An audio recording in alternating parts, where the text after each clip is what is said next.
कराची में आपको पता होगा कि 2 दिन से पैम्पर्स शॉर्ट हो गए हैं, तो आप शायद ना जाने की ज़रूरत पड़े। अब आप ये मुद्दा तो समझ गए कि मियाँ साहब जब अपनी इक़्तिदार को बचाने के लिए किसी भी हद तक चले जाते हैं, उसमें से एक इशू ये है। एक इशू आपको याद होगा कि जमहूरियत के अंदर जिधर फ़ौज का कोई काम नहीं होना चाहिए, धरनों के दौरान फ़ौज को इंटरवीन करने को आर्मी चीफ को मियाँ साहब ने कहा, फिर मुकर गए, फिर डिस्क्रेडिट किया उनकी बात को जो हमेशा करते हैं, और उसके बाद फिर ISPR का ट्वीट आया कि हमें PM साहब ने कहा था इंटरवीन करने को।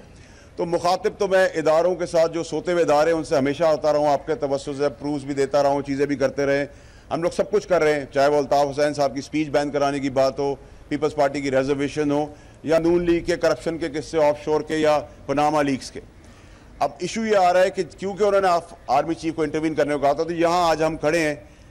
कि आर्मी चीफ भी देखें और एक ही इदारा जिससे हमें उम्मीद है जस्टिस की, वो है चीफ जस्टिस साहब, कि कहाँ हम खड़े हैं। हम यहाँ खड़े हैं कि इलेक्शंस की रिगिंग का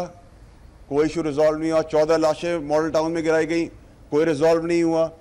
1.5 बिलियन का केस डॉन न्यूज़पेपर ने उठाया, करप्शन का कोई प्रॉब्लम नहीं हुई, उसमें कोई कार्रवाई नहीं हुई। उसके बाद आप आ जाएं ऑरेंज लाइन मंसूबे के अंदर, उसकी करप्शन आपके सामने है। यूरो बॉन्ड 8.35% पे दिया गया, 10% डिवैल्यूएशन लगा दे सागडार साहब ने,